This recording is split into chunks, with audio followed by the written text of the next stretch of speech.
오늘은 읽은 본문의 말씀을 가지고 고난과 사명의 사람, 이런 제목으로 같이 말씀을 나누겠습니다. 한번 따라서 할까요? 고난과 사명의 사람. 예수님께서 부활하시고 또 이 땅에 40일 계시다가 하늘로 들림을 받으셨습니다.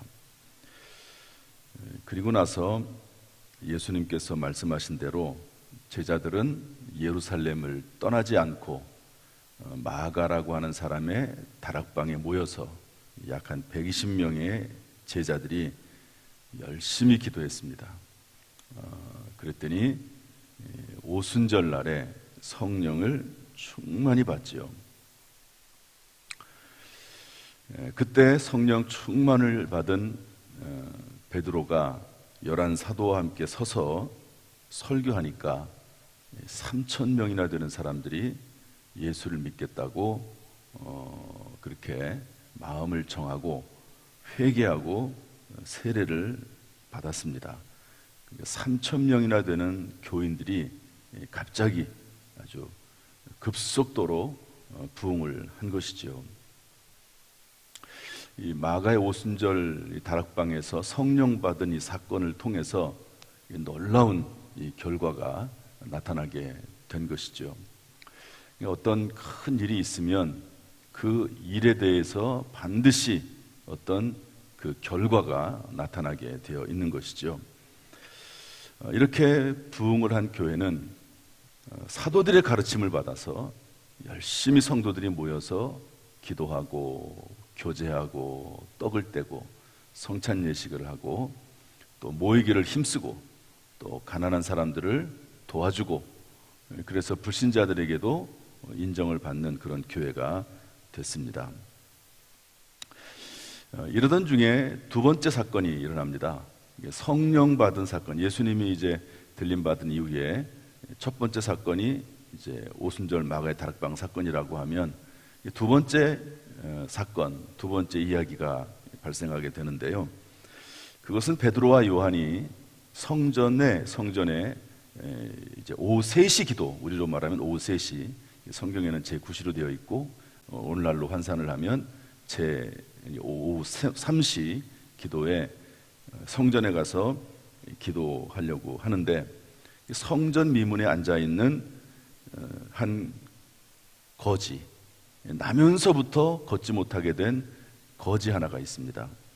그 사람을 약 한 40세 정도 됐는데요, 베드로가 가만히 쳐다보니까 그 사람 안에 믿음 있는 것을 보고 그 사람을 고쳐줍니다. 내가 은과 금은 없지만 나사렛 예수의 이름으로 일어나 걸으라. 오른손을 잡아 일으킵니다. 그랬더니 놀랍게도 그 사람이 그 자리에서 일어나고 성전에 들어가서 하나님을 찬송하고 정말 놀라운 일이 일어나게 되는 것이죠. 그 성전 미문에 앉아있는 거리는 모든 사람이 압니다. 왜냐하면 이스라엘 사람들은 이 성전 중심의 신앙생활을 계속해 오고 있거든요. 명절이 되면 전 세계에 흩어져 있는 사람들이 다 와서 성전에 들어가서 예배를 드렸습니다. 그런데 항상 거기에 앉아있던 사람, 거지, 나면서부터 걷지 못하는 사람, 그런데 그 사람이 나았다는 소문이 이스라엘 전체에, 전 세계에 퍼져나가게 되자 이 일로 인해서 예수 믿고 회개하고 구원받은 사람이 5,000명이나 되는 놀라운 일이 일어나게 됐습니다.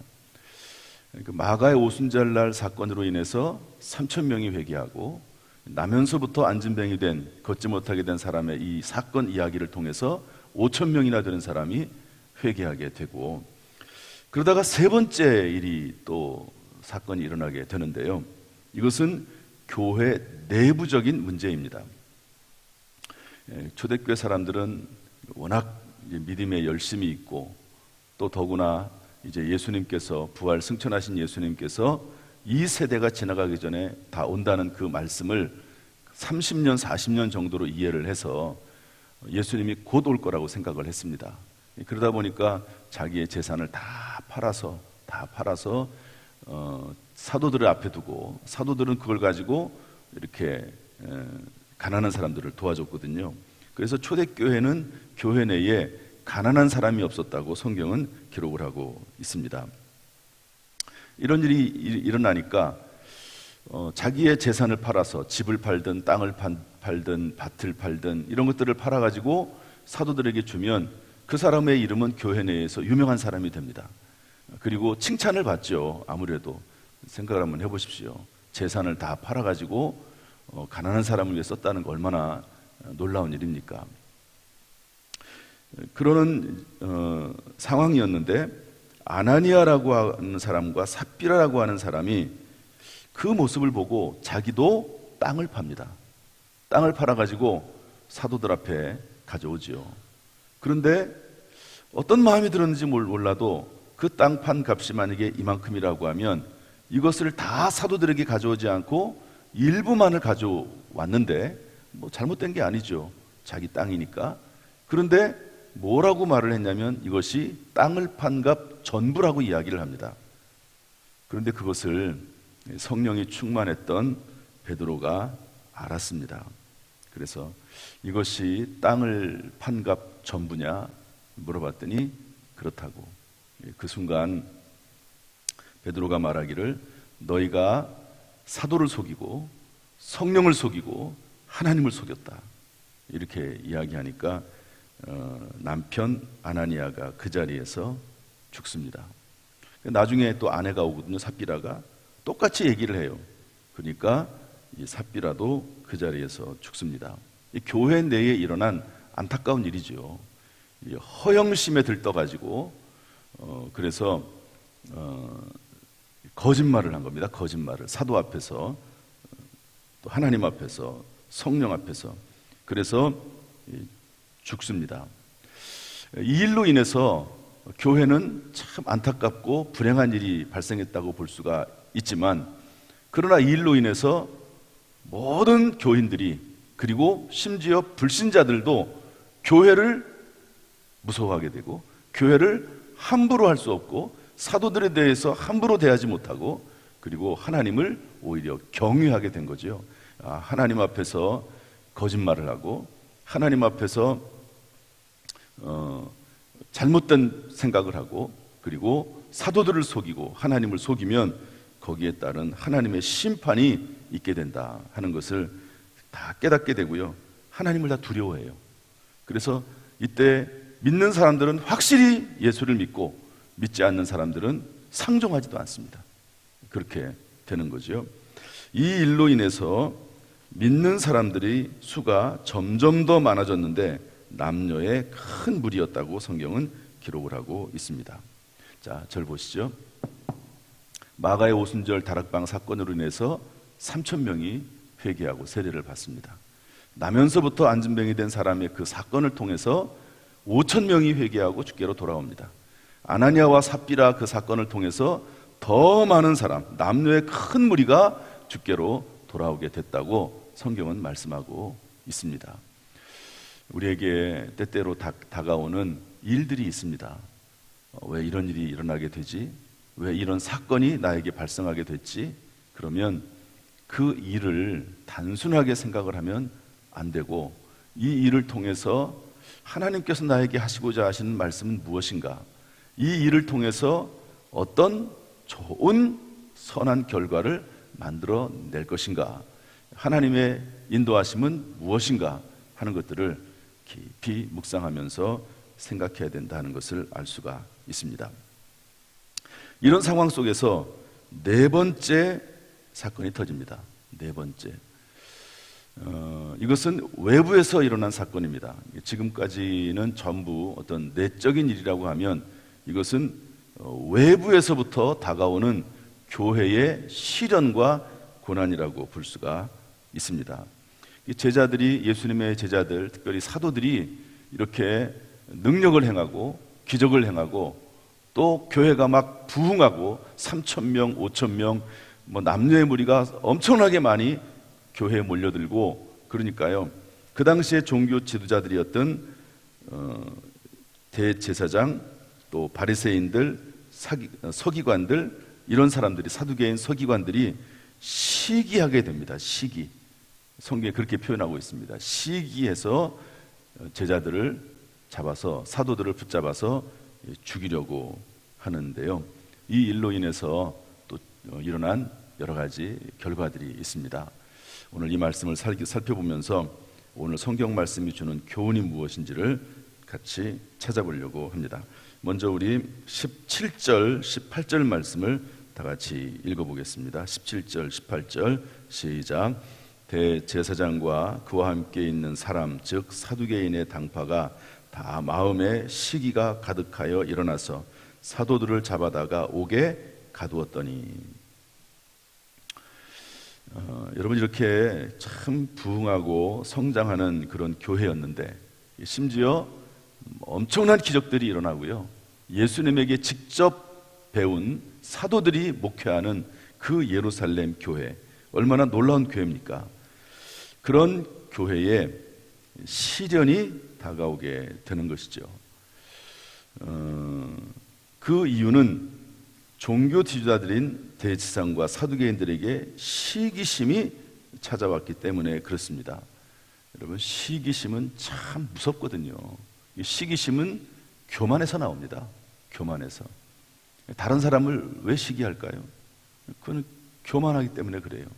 다른 사람에 대한 사랑이 없고, 그리고 교만하기 때문에 그렇습니다. 그래서 사도들을 붙잡아다가 그 시기심을 사용해서, 시기심이 있는데 그들에게는 또 권력이 있거든요. 힘이 있거든요. 그래서 사도들을 붙잡아다가 감옥에 가두었습니다. 이것은 우리에게 주는 의미가 뭐냐면, 우리 그리스도인들의 삶에도 원치 않는 고난이 외부적으로 찾아올 때가 있다 하는 것을 알려주고 있습니다. 신앙생활을 하면 좋은 일만 계속 생기는 것이 아니죠. 우리가 사는 이 땅은 하나님의 은혜도 있지만 이 땅은 악한 영, 사탄 마귀, 공중 권세 잡은 자의 세력들이 있어서 성경에 뭐라고 되어 있습니까? 우는 사자와 같이 삼킬 자를 찾는다. 그래서 할 수만 있으면 믿는 자들도 타락하게 만들고 믿는 자들도 하나님을 떠나게 만들려고 악한 영, 사탄 마귀가 열심히 힘쓰고 애쓰고 있다고 성경은 기록을 하고 있습니다. 또 그리고 사람들이 불완전하기 때문에 여기는 천사들과 같은 사람들이 있는 곳이 아니거든요. 그러다 보니까 사람들끼리 서로 상처가 있고 쓴뿌리가 있고, 이러다 보니까 사람들끼리 서로 상처를 주는, 그로 인해서 다가오는 고난과 시련과 어려움이 있을 수 있다는 것을 알려주고 있습니다. 여기에 대해서 성경은 이렇게 말씀하고 있습니다. 야고보서 1장 2절 3절 말씀 보면은요, 우리 한번 읽어볼까요? 야고보서 1장 2절 3절 다 같이 시작. 내 형제들아, 너희가 여러 가지 시험을 당하거든 온전히 기쁘게 여기라. 이는 너희 믿음의 시련이 인내를 만들어내는 줄 너희가 알미라. 야고보서 1장 12절 말씀도 한번 읽어보겠습니다. 다 같이 시작. 시험을 참는 자는 복이 있나니 이는 시련을 견디어낸 자가 주께서 자기를 사랑하는 자들에게 약속하신 생명의 면류관을 얻을 것이기 때문이라. 혹시 신앙생활을 하는 중에 어떤 어려움이 있습니까? 어떤 시련이 있습니까? 초대교회에도 그런 시련이 있었어요. 그렇게 능력이 많고 기적이 있었던 초대교회의 사도들에게도 그런 시련이 있었습니다. 그래서 감옥에 갇히게 되고, 그리고 죽을 수밖에 없는 그런 상황 가운데 처해지기도 한 것이죠. 혹시 어떤 어려운 일이 발생했다고 하면 그것 때문에 낙심하지 말고 성경 말씀 그대로 이 안에 어떤 하나님의 계획과 뜻과 섭리가 있겠지라고 생각을 하고, 오히려 기뻐하고 감사한 마음을 품고 인내할 수 있는, 그것을 극복해 나갈 수 있는 그런 마음과 믿음이 우리 가운데 있기를 주님의 이름으로 축복합니다. 두 번째로 19절 20절 말씀 우리 다 같이 한번 읽어볼까요? 19절 20절 말씀 다 같이 읽어보죠. 시작. 주의 사자가 밤에 옥문을 열고 끌어내어 이르되 가서 성전에 서서 이 생명의 말씀을 다 백성에게 말하라 하매. 놀랍게도요, 사도들이 감옥에 갇혀 있는데 한밤중에 천사들, 주의 사자 천사들이 옥문을 열어줍니다. 그리고 그들을 끌어내서 감옥에서 나오게 한 다음에 뭐라고 말을 하냐면요, 성전에 서서 이 생명의 말씀을 백성에게 가르쳐라, 전파하라 말씀하시는 거죠. 이것을 통해서 우리가 배울 수 있는 교훈은, 고난 중에도 우리가 살아나는 이유는 사명이 남아있기 때문이다 하는 것입니다. 한번 따라서 할까요? 고난 중에도 우리가 살아나는 이유는 사명이 남아있기 때문이다. 사도들을 불러다가요, 뭐라고 말씀하냐면 성전에 서서 이 말씀을 전하라. 여러분, 사도들의 사명은 생명의 말씀, 예수 그리스도의 십자가와 부활의 말씀을 증거하는 것이 사도들의 사명입니다. 그들은 사명을 가지고 있었기 때문에, 사명을 감당해야 되기 때문에 감옥에 갇혀 있을 수가 없었던 거죠. 이들은 죽어서는 안 됩니다. 이들이 아직 하나님의 부르심을 받아서 천국에 올라갈 때가 안 된 것이죠. 이처럼 우리는 우리의 고난 중에도 하나님께서 우리를 살리시는 이유가 있는데, 그 이유는 사명이 있기 때문이라고 하는 것을 기억해야 됩니다.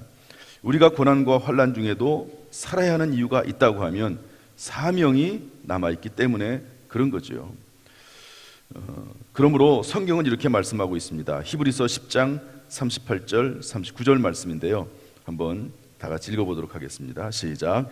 나의 의인은 믿음으로 말미암아 살리라.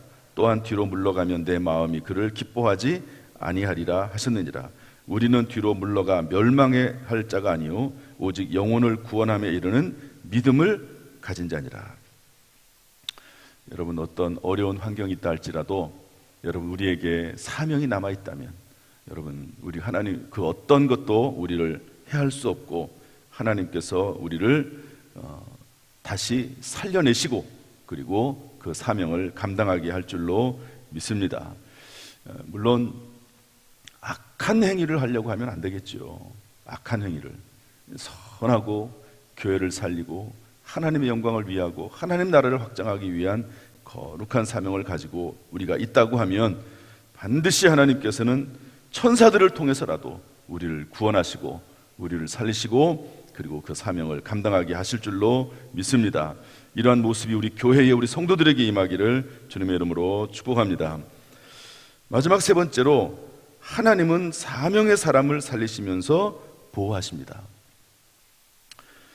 이렇게 해서 이제 감옥에서 풀려 나와 가지고요,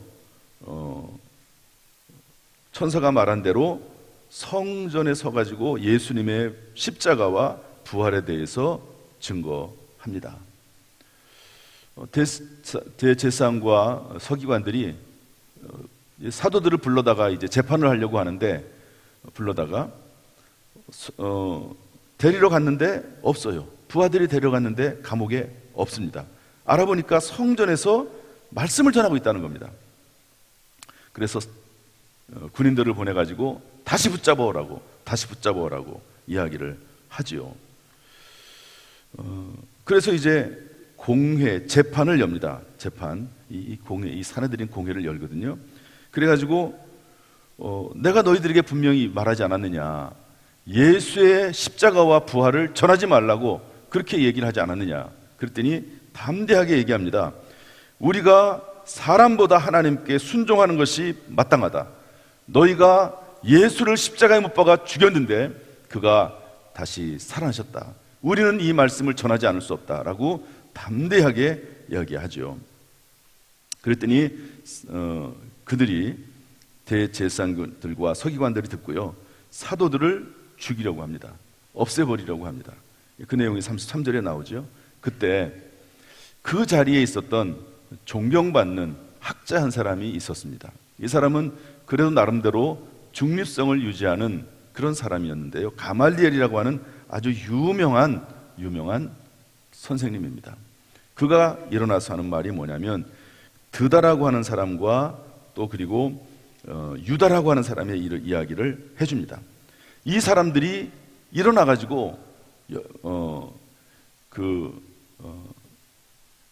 백성들을 선동을 해가지고 자기들의 주장을 펼치면서 막 부흥하는 것 같았지만, 그러나 어느 순간 이들이 다 사라져 버렸다. 만약에 이 사람들도 마찬가지다. 하나님께서 하지 않은 일이라면 다 사라져버리고 말 것이다. 그러나 하나님께서 하신 일이라면 우리가 함부로 판단해서는 안 된다. 판단하는 것을 조심해라. 이 사람들을 죽이는 것을 조심해라. 하나님이 하셨을 수도 있지 않겠느냐, 이렇게 이야기를 하지요. 그러니까 이 말이 받아들여졌어요. 이 가말리엘이라고 한 사람은 상당히 그 당시에 존경받는 사람이었거든요. 그러니까 풀려나지요. 채찍질하고 그냥 풀려납니다. 풀려난 사도들은 날마다 성전과 집에서 예수님을 전하고 가르쳤습니다.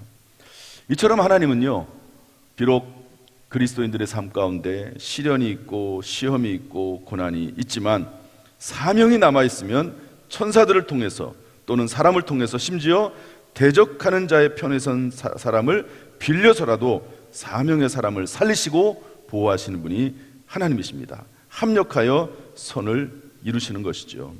따라서 우리는 때때로 원치 않는 고난과 시험이 있다 할지라도 예수님의 이름으로 인해서 능력받는 것을 합당하게 여기면서 오히려 기뻐함으로 사명을 감당해야 될 줄로 믿습니다.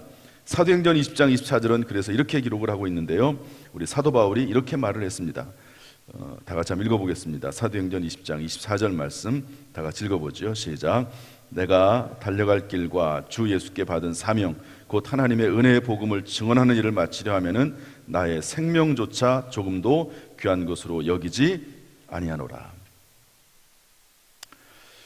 여러분, 우리의 모든 생명은 하나님께 달려있고, 그리고 그 생명은 사명이 있는 사람에게 계속해서 주어지는 것이고, 그 생명을 연장시켜 주신다는 사실을 깨닫고, 무엇보다도 사명의 사람, 어떤 조건과 환경 가운데서도 사명을 감당하는 저와 여러분이 될 수 있기를 주님의 이름으로 축복합니다. 이제 말씀을 정리하고자 합니다. 어제 대신방을 했습니다.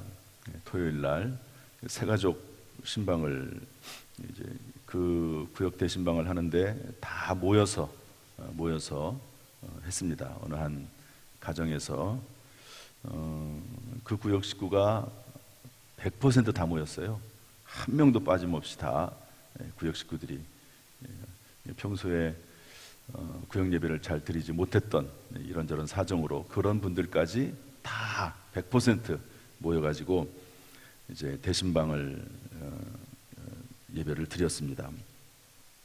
그런데 그 구역 식구 안에는 그 구역의 구역 인도자가 10년간 전도했던 그 분도 그 자리에 참여했더라고요. 참 얼마나 아름다운 자리입니까? 10년 동안 열심히 전도해가지고 드디어 열매를 맺어서 이제 그 자리에 앉아서 구역 예배를 드리는 겁니다. 그런데 그분이 이제 예배를 다 드리고 그리고 나서 식사 시간을 가졌는데, 그분이 본인이 교회에 등록하게 된, 신앙생활을 하게 된 그 과정을 이야기하더라고요. 언젠가 한 번은 이제 교회를 가려고 하는데, 이게 전도를 하니까 이제 교회 나가야 되겠다, 그런 마음을 먹고 이제 그 다음 날 교회를 출석하려고 마음을 먹었습니다. 그런데 그 전날 밤 밖에서 너무너무 막 시끄러운 소리가 들리는 거예요. 밤에 잠을 자는데 막 꽹과리 소리 같은 게 막 들리고 뭐 이상한 소리들이 막 들리고, 그래 너무 화가 나가지고 밖에 나가 보니까 아무도 없어요. 그분이 그렇게 얘기하더라. 아무도 없어요. 그래서 뭐 다시 잠을 또 자려고 하는데 계속 그 소리가 나가지고 밖으로 나가봐도 소리가 없습니다. 그래서 이렇게 생각했대요. 교회를 가려고 하니까 이러나 보다, 이런 생각이 들어서 내일 교회 가기로 했는데 가지 말아야 되겠다라고 마음속에 생각을 했답니다. 그랬더니 그 소리가 들리지 않더래요. 그래서 이분이 교회를 안 나갔습니다. 안 나가고 그냥 계속 자기 원하는 대로 살아가는 거죠. 그 구역 인도자가 계속해서 전도를 했습니다. 그런데 어느 날 갑자기 교회에 가고 싶은 마음이 너무너무 간절히 들더래요. 그리고 그 구역 인도자에게 말하지 않고는 도저히 견딜 수가 없는, 이 사람이 그럴 때도 있지 않습니까? 어쨌든 그래서 도저히 말을 하지 않으면 안 되겠다 하는 마음이 들어서 그 구역 인도자에게 전화를 해서 내가 이번 주일날 교회를 가겠습니다, 그렇게 얘기를 했다는 거예요. 그때가 몇 시냐면 밤 11시입니다. 그래서 밤 11시에 전화를 해가지고 내가 교회 나가겠습니다, 그렇게 아주 전화를 받자마자 얘기를 했는데, 그날이 어떤 날이냐면 그날 그 밤 그 시간에 구역 인도자의 남편이 임종을 앞두고 있던 날이래요. 임종. 이제 가족들도 모여 있고 남편은 이제 돌아가시려고 있는 그때지요. 어쨌든 그리고 나서 이분이 약속대로 주일날 교회에 참석을 해서 예배를 드리게 됐습니다. 그러면서 하는 말이 뭐냐면 하나님께서 그분의 영혼을 받아가시면서 나를 부르신 것이 아닌가 하는 얘기를 하더라고요. 어쨌든 이분이 그렇게 해서 교회에 등록을 했습니다. 등록을 했는데 세 번째 주일날, 그날 나오고 그 다음 주일 나오고 그 다음 주일 이제 또 교회를 나오려고 하는데 갑자기 이분이 졸도를 했어요. 교회 나오려고 하는데. 그래서 병원에 갔습니다. 이분이 이제 식사하면서 쭉 얘기를 하더라고요. 그래서 병원에 가서 치료를 받고 또 저도 전화를 해주고 이제 등록을 했으니까 등록하기 전하고는 조금 다르죠. 또 기도도 하고 그랬습니다. 그런데 이번에는 이분이 그럼에도 불구하고 교회를 나오셨어요. 그리고 지난주일인가 맞나요? 여러분 드신 새우 있죠? 새우. 이분이 그 새우를 우리 성도들 다 드시라고, 뭐 드시는 분도 있고 또 좋아하지 않는 분도 있지만 어쨌든 새우를 다 드시라고 이분들이 그 새우를 나눠줬습니다.